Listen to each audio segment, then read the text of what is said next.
안녕하십니까.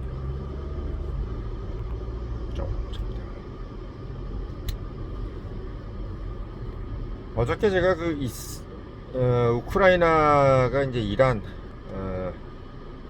상선을 격침했다라는 얘기를 했었습니다.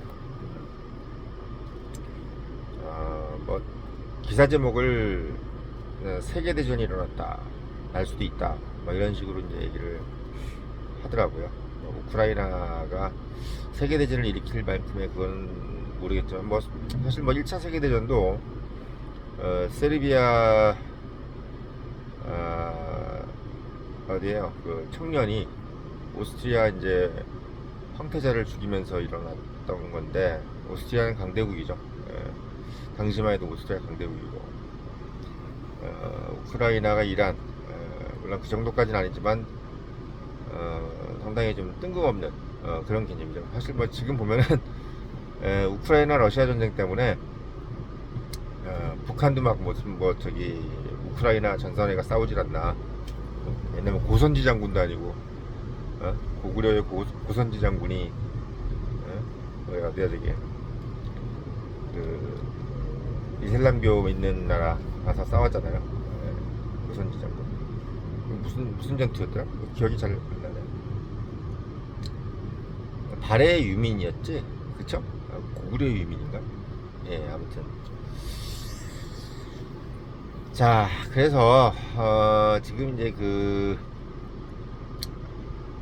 이스라엘 네타냐후하고 젤렌스키가 이제 뭐 미국 이제 하원의원, 장례식이 갔나봐요. 거기서 이제 만났는데 둘이 이제 뭐 자꾸 만나니까 국제 여론이 부각을 시키는 거죠. 젤렌스키하고 네타냐후가 왜 만나냐. 근데 이제 그런 모습을 보면서 참 리더라는 것이 참 연기도 잘해야 되고, 정치도 결국 어떻게 보면 연기죠. 참 멘탈도 좋아야 돼요. 네타냐후나 젤렌스키나 일단 뭐 멘탈들이 좋은 사람들이죠. 멘탈 좋은 사람들이에요. 근데 이 사람들이 지금 뭐 둘 다 이제 국내에서는 정적들이 많죠. 네타냐후도 그렇고 젤렌스키도 그렇고 이제 다들 이제 오래 해먹었는데, 네타냐후는 10년 넘게 해먹었지. 이름도 참 오래 들었던 것 같아요. 장기 집권을 하고 있어요. 전쟁을 빌미로. 젤렌스키도 마찬가지입니다. 그러니까 이게 전쟁이라는 것이 전쟁을 하고 있는 국민들은 죽어나는데, 그 전쟁 전시에 있는 그 지도부는 사실 어떻게 보면은 자기가 생각만 조금만 다르게 하면 즐겁게 할 수 있어요. 전쟁이라는 것이 결국 어떻게 보면 게임이잖아요, 그렇죠? 매일 게임을 하면서도 전시내각이라 그래가지고 초월적인 권위를 가지고, 그리고 또 입지에 따라서는 또 강대국의 지원을 받을 수도 있죠. 뭐 이스라엘도 그렇고, 그리고 뭐 우크라이나도 그렇고, 사실은 단독으로 싸우고 있는 게 아니잖아요. 상당히 미국의 적극적인 지원을 받으면서, 또 뭐 아시겠지만 뭐 이렇게 왔다 갔다 하면 떡고물이 떨어지지 않습니까? 그러니까 이제 뭐 젤렌스키나 네타냐후나 아무리 뭐 깨끗하다 해도 그 뭐 수조 달러씩 왔다 갔다 하는 데서 떡고물이 왜 없겠어요. 그런 와중이기 때문에 사실은 젤렌스키하고 네타냐후만큼 지금 상황에서 약간 동명상련을 느낄 만한 사람들도 없다. 사실 뭐 김정은이도 거기 끼고 싶겠죠, 마음으론. 나도 저기 좀 끼고 싶다, 젤렌스키랑.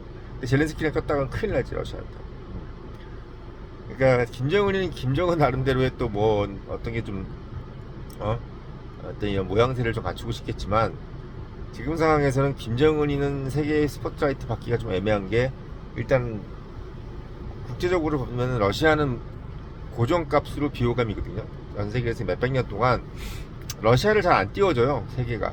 러시아가 아무리 훌륭하게 뭐 예를 들면 옛날 표트리 대제라든지 뭐 예카테리나니 훌륭한 사람들도 많았어.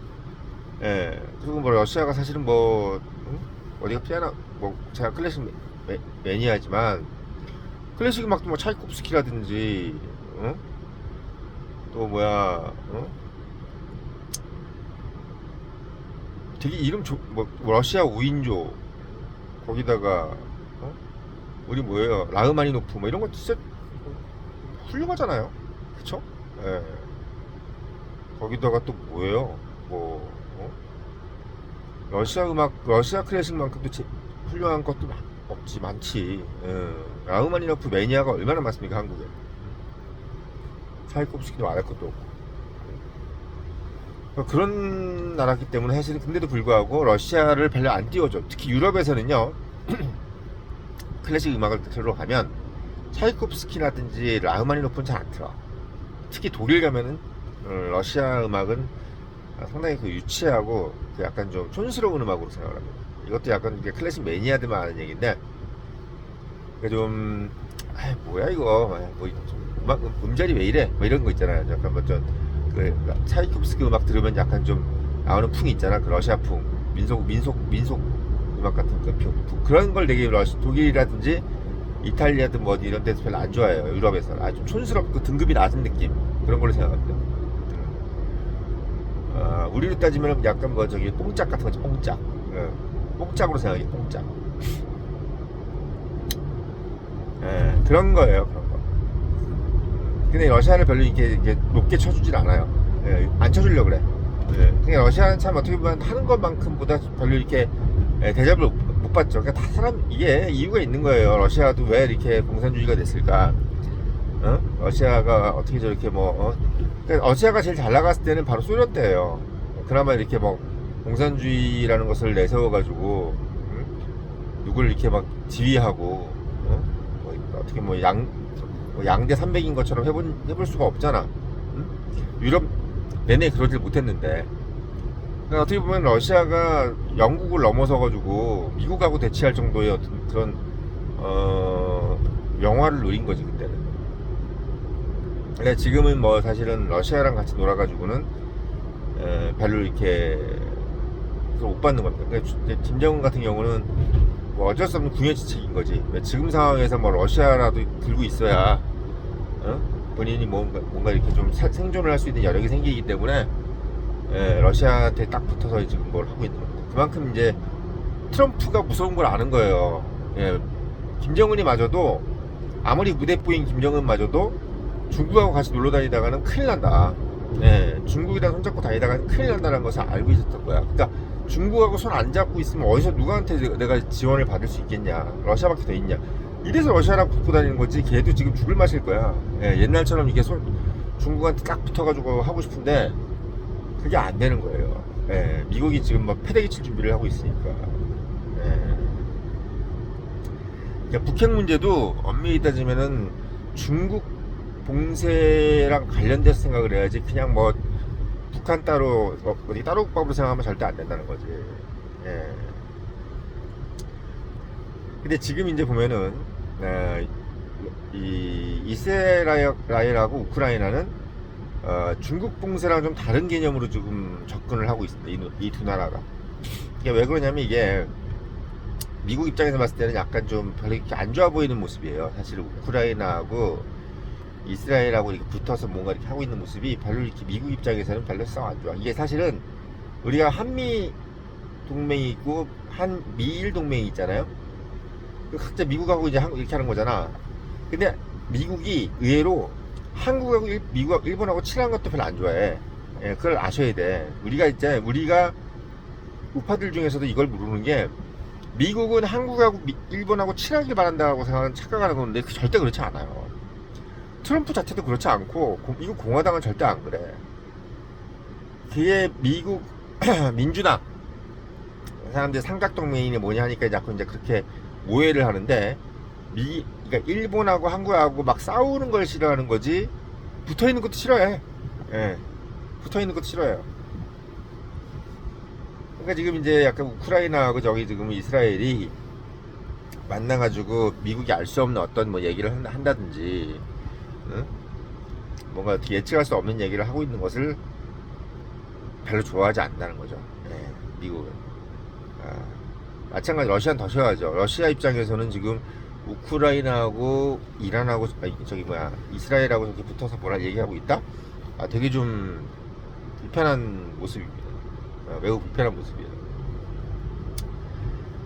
근데 뭐 사실은 이스라엘하고 우크라이나 입장에서는 지금 상황이 뭐 사실은 뭘 이렇게 뭐 이렇게 뭐 따지고 이럴 상황이 아닌 거죠. 왜냐면 이스라엘 그 지도자들도 지금 전쟁 덕을 톡톡히 보면서 정권을 지금 연장을 하고 있고, 네?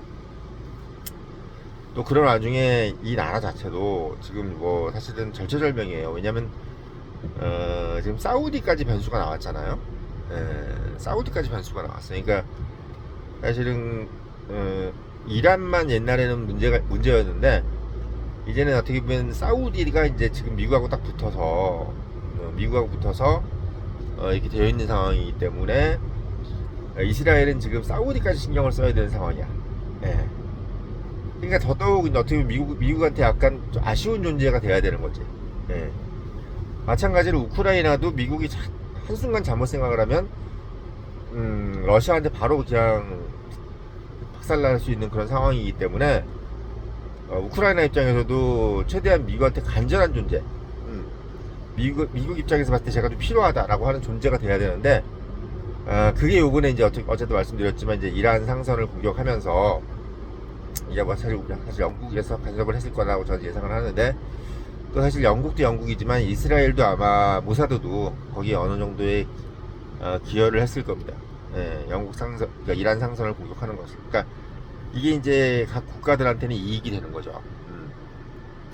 그러니까 이란은 원래는 이제 우크라이나까지 생각 안 하고 있었는데 카스피에는 이제 거기 뭐 적국도 없고 뭐 아제르바이잔이니 우즈베키스탄이네 뭐 카자흐스탄이 이런 나라들은 이란하고 특별히 나쁠 것도 없고 다 같은 종교 믿고 있는 나라니까 러시아하고 자유롭게 왔다 갔다 하면서 카스피해를 자기가 다니겠다고 생각하고 있었는데 우크라이나 드론이 와가지고 그냥 이란 상선을 박살을 내서 사람까지 죽으니까 이란 입장에서는 완전히 생각지도 않은 변수가 생긴 거고 되게 불안하죠. 원래 그렇잖아. 자기가 되게 철석같이 믿고 있던 어떤 뭐 투자처에서 거기서도 약간 마이너스가 나오고 그러면 되게 불안하잖아요. 사업하는 입장에서. 네. 그런 거랑 똑같은 겁니다. 그러니까 이거를 사실은 뭐 모사드도 그렇고 MI6도 그렇고 이제 관여를 했을 텐데 이제 우크라이나 입장에서도 여기에 이제 실익이 있는 게 미국이 봤을 때는 우크라이나가 또 한몫하네. 저것도 뭐 있네. 저렇게도. 내가 푸틴하고만 얘기할 게 아니네. 푸틴한테 내가 너무 이렇게 목맬 필요도 없겠다. 야. 약간 이런 생각도 드는 거예요. 우크라이나가 전략적으로 상당히 필요한 상황이 될 수도 있겠다라는 생각을 할 수 있게 만들고. 네, 전략적으로 제가 좀 필요할 수 있겠다라고 생각하게 만드는 게 중요한 거예요. 이게 참 보면 확실히 뭔가 이렇게 목소리를 내는 게 그래서 참 중요하다. 이런 생각. 근데 그것도 잘해야 잘못하면 이제 뼈도 못 치르죠. 뼈도 못 치러요. 각자들이 그러니까 이 세계 대전은 아니지만 이 전쟁을 기반으로 해서 북한은 북한대로 지금 실익을 얻으려고 저러고 앉았고 우크라이나도 그렇고 이란도 그렇고 지금 뭐 이스라엘도 다 그러고 있는 겁니다. 참 재밌죠. 한국도 여기서 뭔가의 실익을 내야 되고 일본도 마찬가지로 뭐 사실 열심히 뭔가를 하고 있죠. 자기들이 하려고 하는 것들을 이루려고 하고 있습니다. 여기서 유일하게 조용히 있는 나라가 중국이죠. 참 재밌어요. 중국이라는 나라도 도강량해를 근간으로 해서 그런지 애들이 좀 약간 차분한 맛은 있어. 이게 뭐 경거망동 같은 걸 잘 안 해. 이상하게 그런 부분은 좀 있어요. 근데 경거망동을 안 하는데 이제 불가능한 꿈을 자꾸 꾸죠. 근데 그 불가능한 꿈을 상당히 지속적으로 계속 꾸는데 미국이란 나라를 과연 상대해서 할 수 있을지에 대해서 참 의문입니다. 미국이 독한 나라거든요. 이게 미국은 독해요. 독합니다. 저는 지금까지 중국 역사를 봤을 때 중국이 전쟁 못하기로 유명한 나라잖아요. 이민족한테 항상 당하지. 외부의 이민족한테 안 당하고 넘어간 적이 없어요. 물리친 적이 없어. 항상 이민족한테 당합니다. 청나라도 그렇고 완나라도 그렇고 항상 당해요. 그리고 항상 스스로 무너졌지. 한족이란 게 그래. 마지막 왕조도 청나라잖아요. 그러니까 지금 이제 중화민족 이게 이제 한족인데 그러니까 이게 지금 그 중국 공산당 이게 한족이에요. 따지고 보면 중국 역사는요, 이민족이 만들었을 때는 자본주의적인 냄새가 강하고, 한족이 만들 때는 약간 사회주의 색깔이 강해. 나눠먹자는 식으로 얘기가 강하단 말이에요. 예, 그래서 한족의 국가가 되면 좀 사실 팽창이 잘 안 돼. 명나라 때도 그렇고, 그리고 또 송나라 때도 그래. 예, 잘 안 돼, 여기에. 한족 기준으로 할 때. 그런 게 있어요. 그것도 약간 참고로 알아주시면 돼. 자, 그래서 지금 이제 이스라엘이 지금 우크라이나하고 연합을 해서 할 수 있는 것들은 물론 막 제한적이에요. 아주 많진 않아. 왜냐하면 이제 기본적으로 뭔가가 되려면 일단은 힘이 있어야 되는데 우크라이나나 이스라엘이나 자발적인 발광체는 아니에요. 이스라엘도 물론 뭐 훌륭한 나라긴 한데 이스라엘도 미국이라는 나라가 없을 때는 아무것도 아무렇지도 않은 뭐 할 수도 없는 나라예요. 예. 그러니까 멋진 반사체지, 멋진. 우크라이나도 멋진 반사체예요. 미국이 없으면 내일 당장 무너져요. 둘 다 마찬가지예요. 미국이 없으면 이스라엘도 뭐 제 아무리 뭐 유대인이라도 그게 되지가 않는 거야. 예. 그래서 미국이라는 나라가 참 오묘한 나라입니다. 참 오묘한 나라예요. 물론 한국도 마찬가지죠. 미국이 없으면 한국도 내일 다시 다 망해요. 이게 뭐 반도체로 전쟁을 막을 수는 없잖아요. 그렇죠? 그런 상태이기 때문에 젤렌스키가 네탄야후가 지금 만나서 뭔가를 해보겠다는 거는 나름대로 미국에 대한 구애 작전입니다. 미국하고 안 지내겠다는 게 아니라 미국하고 잘 지내려고 하는데 미국한테 자꾸 이제 구사리를 먹잖아. 네탄야후도 그렇고 지금 뭐 저 진짜 그러니까 네탄야후는 자기 또 국내 정치에서 자기가 또 정권 유지하려고 지금 뭔가 이렇게 좀 무리수를 두는 건데 미국은 자꾸 이제 그런 모습이 싫은 거지.